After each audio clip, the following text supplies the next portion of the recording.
अस्सलाम वालेकुम नाजरीन, मैं हूं आपका मेज़बान अली उस्मान वट्टू और आप देख रहे हैं पीएसपी केजी न्यूज़। नाजरीन, कुछ मज़ीद खबरों और अपडेट्स के साथ आपकी खिदमत में हाजिर हुआ हूं और एक मुख्तसर वक्त के बाद, लेकिन कारकुनान के लिए अब कह लें कि एक तवील वक्त था, लेकिन आखिरकार इमरान खान से मुलाकात हो गई है। अब उनकी तबीयत के हवाले से जो खबरें आ रही थी वो भी बताया गया है कि उनकी तबीयत बिल्कुल ठीक है, ऐसा कुछ भी नहीं है। और वो खबरें क्या आ रही थी, खैर कल भी मैंने आपको व्लॉग में बताया था, बहरहाल आज भी उसकी कुछ डिटेल्स इंशाल्लाह आपके सामने रखूँगा। और फिर उनकी अपने बच्चों से भी बात होगी, इमरान खान साहब की अब फ़ोन पर उनके बेटों से भी बात करवा दी गई है और बुशरा बीबी की फैमिली की भी उनसे फाइनली मुलाकात हो गई है। तो अब मतलब उनकी फैमिली से देखें, पीटीआई के लिए बहुत ज़्यादा अच्छी खबरें आ रही हैं, क्योंकि जिस तरह खान साहब से रोकी गई थी मुलाकात, अब उसके बाद उनकी लायर्स की, उनकी फैमिली की उनसे मुलाकात हो गई है। खान साहब ने खैर ज़्यादा बातें तो कह लें कि सियासत पारी हुई, लेकिन क्रिकेट पर भी कुछ बात की और ख़ास तौर पर मोहसिन नकवी साहब पर बहुत ज़्यादा तनकीद की। इमरान खान साहब ने क्रिकेट के हवाले से भी तनकीद की। फिर उन्होंने बताया कि अब जैसे ये वज़ीर दाखिला हैं या पहले इनके पास वज़ारत आला रही और इनके वज़ारत आला में ही हमारे साथ किस तरह इलेक्शंस में किया गया, तो उस सब पर खान साहब ने बहुत ज़्यादा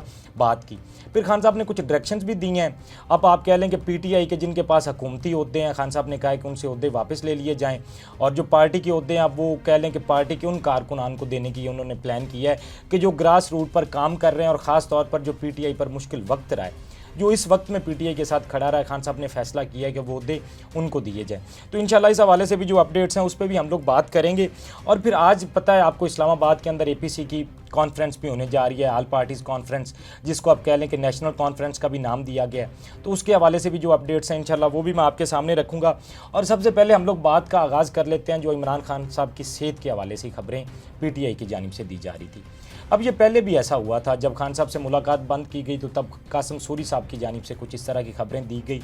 जो बाद में पता चला कि गलत था। और पीटीआई वालों को ये, कल मैं भी यही बात कर रहा था कि ये नहीं करना चाहिए। उसकी वजह यह है कि कल को खुदा ना खास्ता वाकई अगर इमरान खान साहब के साथ ये चीज़ें होती हैं तो उसके बाद देखें ना कि फिर तो इनकी बात पे कोई यकीन नहीं करेगा। अगर तब ये कहेंगे भी कि खान साहब के साथ ये किया जा रहा है तो वो समझेंगे कि पहले जिस तरह ये खबरें दे रहे थे जबकि ऐसा कुछ नहीं था, तो शायद इस दफ़ा भी यही कुछ किया जा रहा है। और इस दफ़ा ये हुआ जी महर शराफत की जानिब से।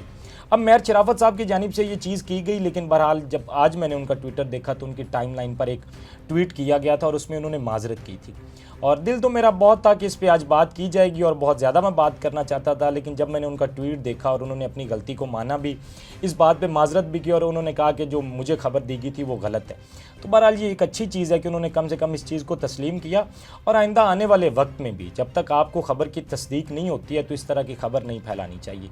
और हम लोग खुद कोशिश करते हैं, कोई खबर अगर हमारे तक आती है ना, अक्सर औकात होता है कि कोई हुकूमती वज़ीर कॉल करता है या उनकी तरफ से मैसेज आता है जी दूसरे वज़ीर के बारे में, वो हमें बताते हैं जी कि वो ये कर रहा है या ये खबर है या कुछ ऐसा हुआ है,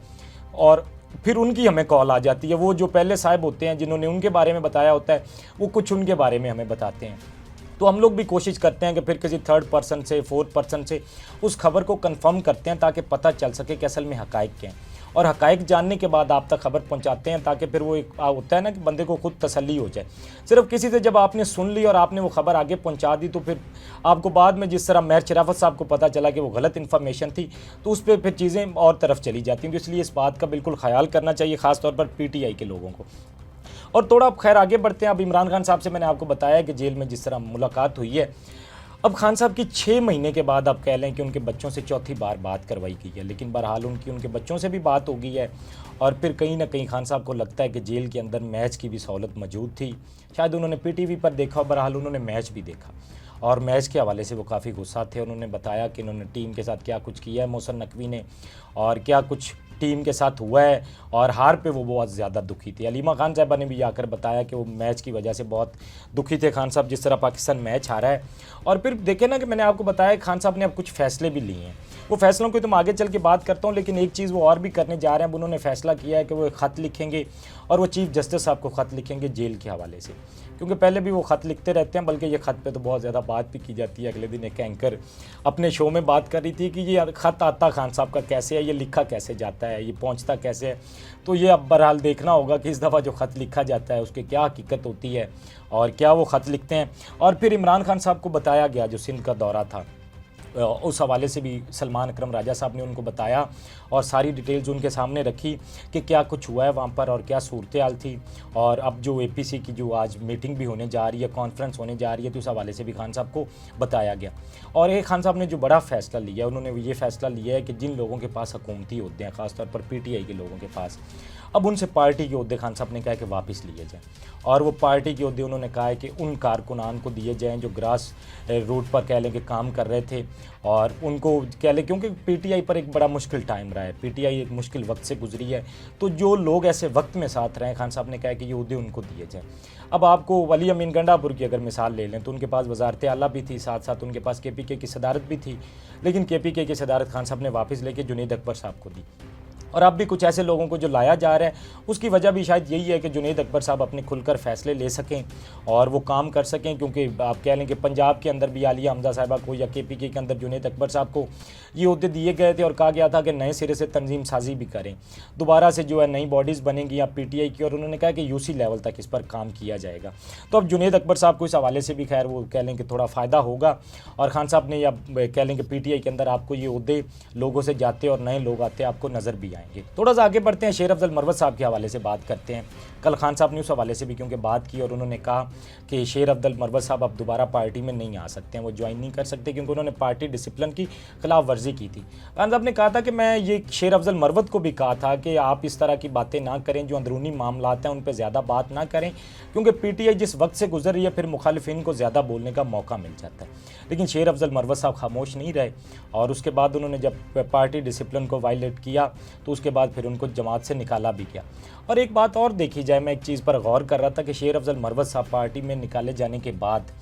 आजकल जो इंटरव्यूज़ दे रहे होते हैं, ख़ासतौर पर आप लोगों ने भी देखे होंगे, जो बहुत ज़्यादा वायरल भी हो रहे होते हैं, और उसमें आप देखें एंकर का इंतखाब देखें और चैनल का इंतखाब देखें, और वो वीडियो आपने अगर देखी हो तो वो किस मकसद के लिए यूज़ की जा रही होती हैं, पीटी के ख़िलाफ़ हो रही होती हैं या हक़ में, या खुद फैसला कर लें। तो शेर अफजल मरवत साहब को भी इस हवाले से भी सोचना चाहिए कि वो किन के हाथों में खेल रहे हैं और या क्या कुछ हो रहा है। हत्ता कि मैं खुद इस हक़ में नहीं था कि शेर अफजल मरवत को इतना अर्ली पार्टी से निकाला जाता, लेकिन शेर अफजल मरवत साहब अगर निकले हैं तो वो अपने बोलने की वजह से ही निकले हैं।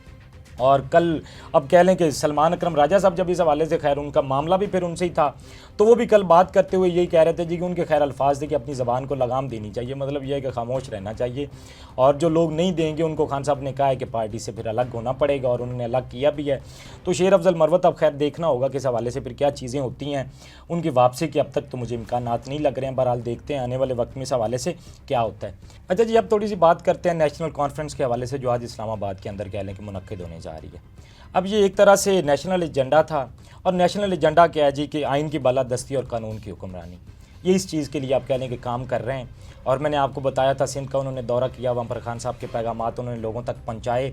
और ये जितनी भी अपोजिशन जमातें अब इकट्ठी होकर एक आल पार्टीज़ कॉन्फ्रेंस इस्लामाबाद के अंदर मुनक्किद कर रही हैं। अब आज के दिन कह लें कि मेज़बानी जो है महमूद खान अचकज़ई करेंगे, और आज तकरीबन ये 10 से 6 बजे तक ये चलेगी, और कल की जो मेज़बानी है वो शायद खकान अब्बासी साहब करेंगे, और कल की जो टाइमिंग है वो भी 10 से 5 बजे तक है। अब शायद ये आपको नेशनल मीडिया पर तो इसके हवाले से उस तरह आपको चीज़ें ना देखने को मिलें या ख़बरें ना सुनने को मिलें। बहरहाल इसमें आप कह लें कि वकला होंगे, सहाफ़ी होंगे और दानिश्वर होंगे, और बहुत सारे लोग इसमें कह लें कि शिरकत करेंगे और अपने ख्यालात का इज़हार भी करेंगे। इस हवाले से इंशाल्लाह जो भी अपडेट्स होंगी और जो कुछ होगा वहाँ पर, क्योंकि आज का दिन भी ये रहनी है और कल का दिन भी रहनी है, तो इसमें बहुत सारी चीज़ें होनी है इंशाल्लाह। तो इस हवाले से हम एक डिटेल व्लॉग करेंगे, इस हवाले से जो भी अपडेट्स होंगी इंशाल्लाह वो भी मैं आपको बताऊँगा। और जाते जाते जो आखिरी खबर है वो है सुप्रीम कोर्ट के हवाले से। इमरान खान साहब ने क्योंकि वहाँ पर एक दरख्वास्त दी थी, और वो दी थी कि 26 नवंबर के हवाले से कमीशन बनाया जाए और उसकी तहकीकात करवाई जाए। तो फाइनली जी अब वो जो 8 फ़ेब को, हाँ जी 8 फ़ेब को सुप्रीम कोर्ट के अंदर वो सुनी जाएगी। अब देखना है सुप्रीम कोर्ट इस पर क्या फ़ैसला लेता है, तो ये एक बड़ी डेवलपमेंट होगी। तो इस हवाले से भी इंशाल्लाह आपको ज़रूर आगाह करूँगा। अपने फीडबैक से हमें ज़रूर आगाह कीजिएगा। अब तक के लिए इतना ही। अपने मेज़बान को दीजिए इजाज़त। अल्लाह निगहबान। इस तरह की और वीडियोस देखने के लिए सब्सक्राइब कीजिए हमारा चैनल और देखते रहिए PSP KG न्यूज़।